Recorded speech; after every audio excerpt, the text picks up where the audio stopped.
Jai Gurudev Guruji. Donc Krishna voit qu'Arjuna mérite de voir sa forme cosmique dans le chapitre 11 de la Bhagavad Gita.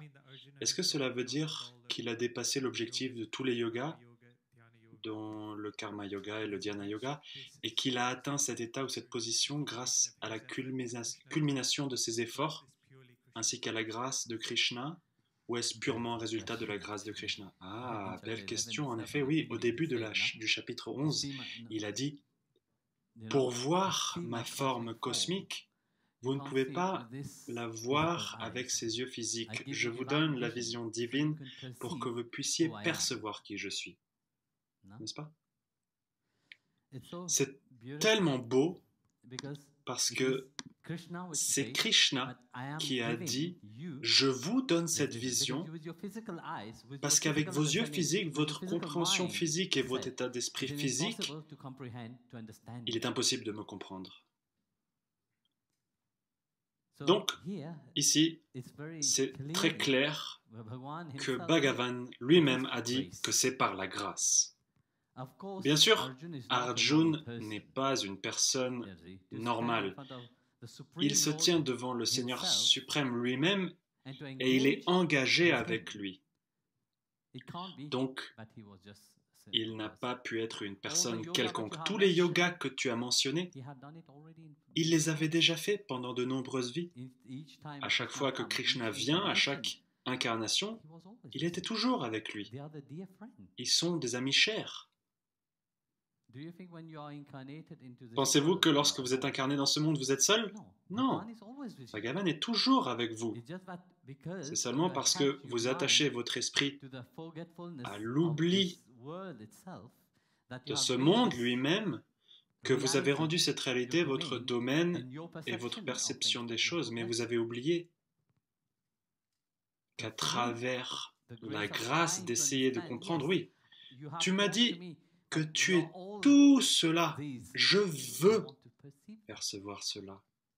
N'est-ce pas? Je veux vraiment comprendre cela. Percevoir ne veut pas seulement dire voir. Quand Arjuna a dit « Oui, je veux voir, mais seulement si tu vois que je suis capable de gérer cela. » Donc, Bhagavan ne vous donnerait jamais quelque chose que vous ne pouvez pas gérer. Il vous donnera toujours des choses que vous pourrez gérer. La vie vous mènera toujours jusqu'à un point que vous pourrez gérer.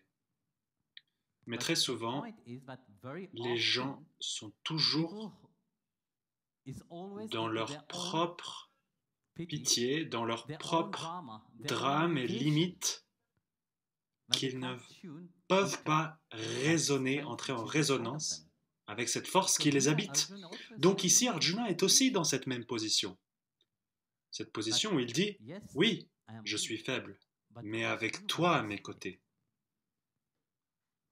je reconnais en effet que oui, j'ai cette force.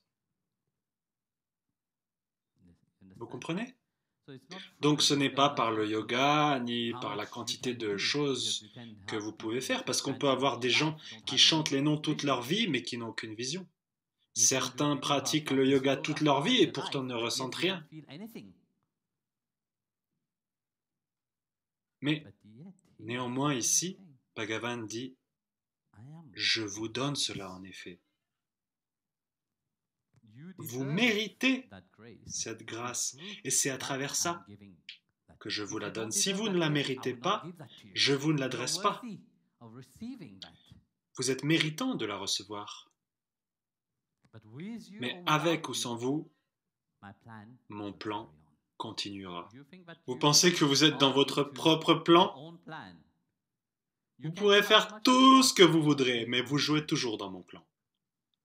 Au chapitre 11, vers 32 de la Bhagavad Gita, Krishna a dit « Je suis le Tout-Puissant qui détruit le temps. Je suis venu pour détruire ce monde. Avec ou sans toi, ils sont tous morts. » C'est beau, mais aussi effrayant. Mais C'est comme cela que Bhagavan montre vraiment sa puissance. Vous savez, que tout avec le temps se transforme et change. Parce que les gens aiment s'accrocher au temps, vous savez. Mais lorsque nous regardons comment le monde a évolué, de là où il était à là où il est maintenant, il a évolué. De toutes les cendres d'hier, beaucoup d'aujourd'hui sont nés, n'est-ce pas? Donc, quand on parle de Bhagavan, il dit « Oui, je suis venu comme le destructeur du temps. Le temps détruit tout. Le temps change tout. Que vous le vouliez ou non, cette transformation va se produire. »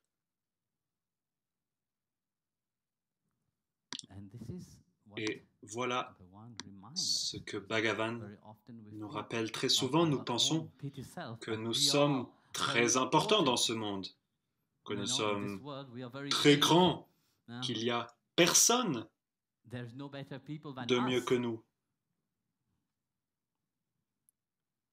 Mais non, regardez, simplement toutes les personnes qui ont été bonnes avant que vous, ils sont tous partis, ils sont relégués à l'histoire.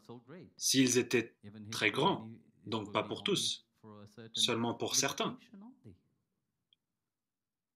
Comme cela, vous voyez, Bhagavan est en train de nous rappeler que oui, je gouverne tout.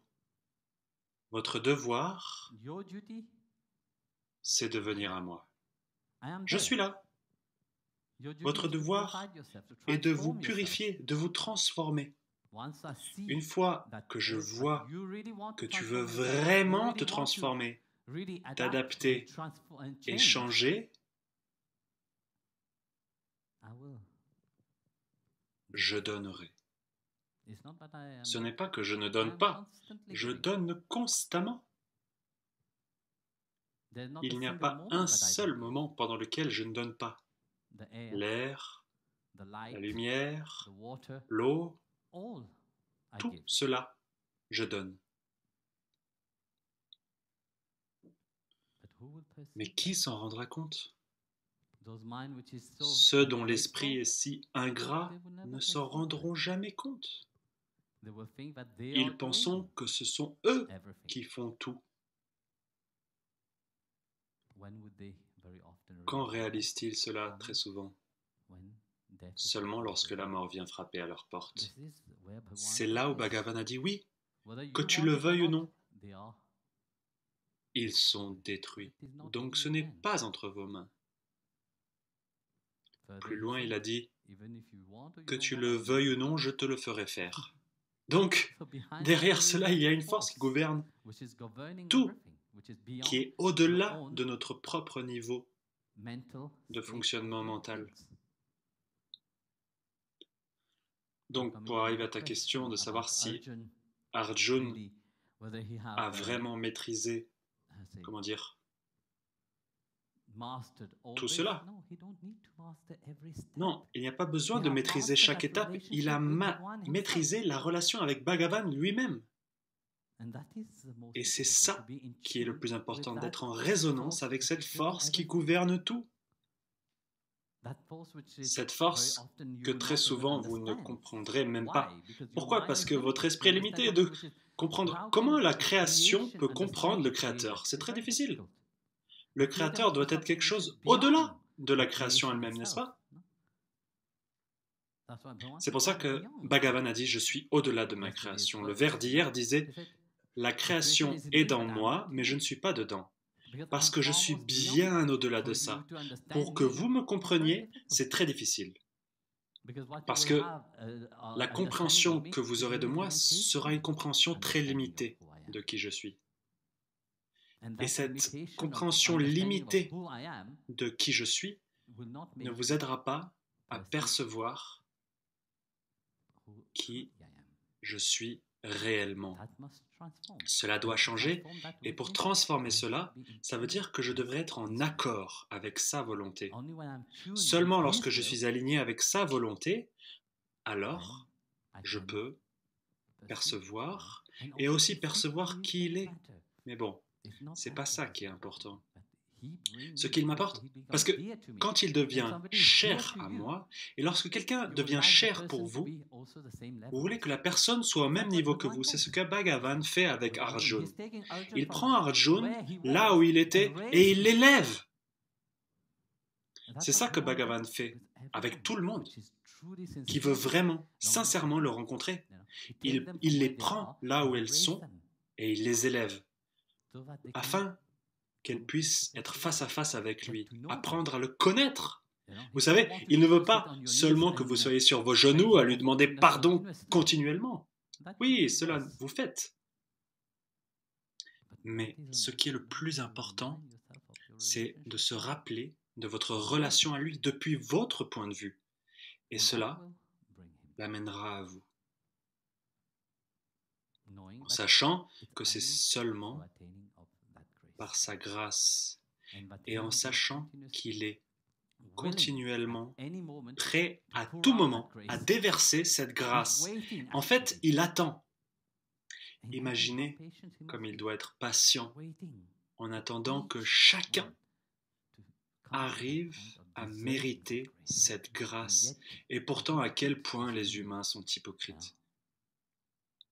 Parce qu'ils n'apprécient pas la vie à sa juste valeur et considèrent que tout est acquis. Ce qu'ils ont de leur vie, quoi que ce soit, ils le considèrent comme allant de soi parce que cela vient facilement, vous savez. Ils pensent que la vie, c'est seulement ça. Mais la vie est bien plus belle que cela. Et c'est ce que Bhagavan veut nous rappeler, que c'est seulement pour atteindre cette grâce que vous êtes incarné. Et voilà le véritable bonheur. Il n'y a pas d'autre vrai bonheur que celui-là. Et à ce moment-là, vous réalisez qu'à chaque moment de votre vie, vous n'étiez jamais seul. Il était toujours à votre côté. Dans la Bhagavad Gita, il y a cette belle histoire de Puranjara, la cité des 9 portes. Les deux amis, vous savez, qui ont été séparés, et puis lorsqu'ils se sont retrouvés, il a dit « J'étais toujours là, c'est juste que tu ne pouvais jamais me voir. » Et Bhagavan, c'est la même chose. Il est celui qui vit dans l'âme. Il est assis au plus profond de l'âme et il observe. Mais quand m'appelleras-tu? Hier, nous parlions de tous les saints. Ils appellent. Ils déversent leur cœur. Et l'appel, c'est pour cela qu'il vient. Une question?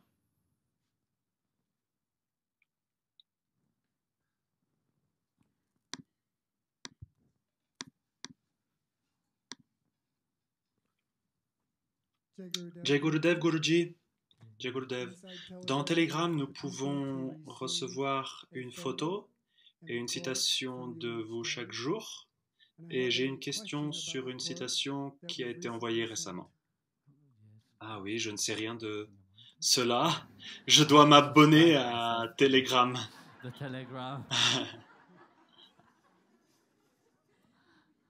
Ok, et la citation c'est: lorsque nous avons un objectif plus grand dans la vie, alors tout devient un tremplin pour nous qui mène à cet accomplissement.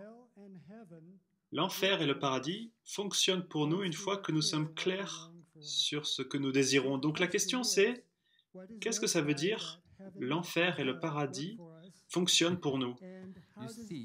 Ah oui, vous voyez ce que cela veut dire ici, c'est que si vous êtes clair dans votre objectif, peu importe à quel point c'est difficile de l'accomplir, tout va tourner dans votre sens pour que vous réussissiez.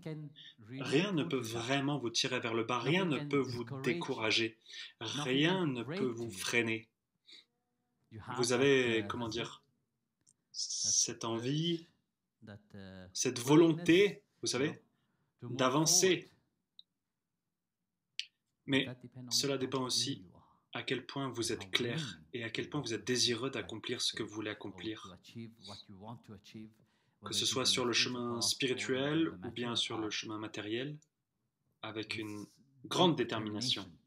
Et sur ce chemin, il y aura beaucoup de tests. Et il y aura beaucoup de chutes. Vous comprenez? Mais voilà le problème, c'est que beaucoup de gens ont des objectifs clairs, ils ont des idées claires, des idées fabuleuses. Mais pourquoi toutes les idées ne deviennent-elles pas réalité? Toutes les idées ne sont pas, comment dire, réalisées. Parce que le premier pas à faire, ils ont une certaine attente.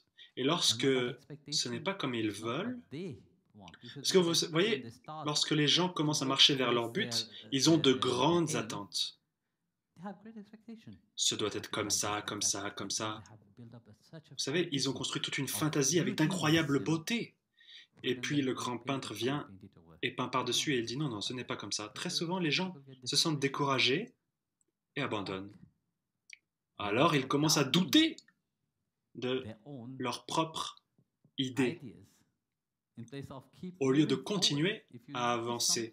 Si vous remarquez quelque chose chez beaucoup de gens qui ont accompli de grandes choses dans ce monde, ils n'ont jamais été découragés par les calamités ou quoi que ce soit qui ont barré leur chemin. Non, ils ont traversé les épreuves et ils ont continué d'avancer. Je raconte toujours l'histoire de Monsieur Honda. Attendez, Honda ou Toyota? Non, c'était Honda. Quand il a commencé, il l'a fait avec rien. Déjà, quand il étudiait, il a fait un premier moteur. Et vous savez, les gens se demandaient, mais comment cela va fonctionner? Il l'a fait à l'université même. Puis, comment on dit quand quelqu'un commande quelque chose? Voilà, il y a eu une commande de Toyota pour faire un moteur. Alors il a essayé de faire un moteur pour le mettre sur un vélo. Mais cela n'a pas été apprécié et il a été beaucoup ridiculisé. Mais même si il avait en quelque sorte raté une fois, il a continué à travailler en s'améliorant. Et c'est comme ça que sur le temps long, il a fait, comment dire, la première moto. Et puis après les motos, il a fait d'autres véhicules, etc. Mais au début, c'était terrible. Au début, il était ridiculisé par ses pairs. Tous le décourageaient en lui disant qu'il n'arriverait à rien en faisant cela. Vous voyez, parce que quand vous avez de grandes idées, la plupart du temps, vous cherchez l'approbation des autres.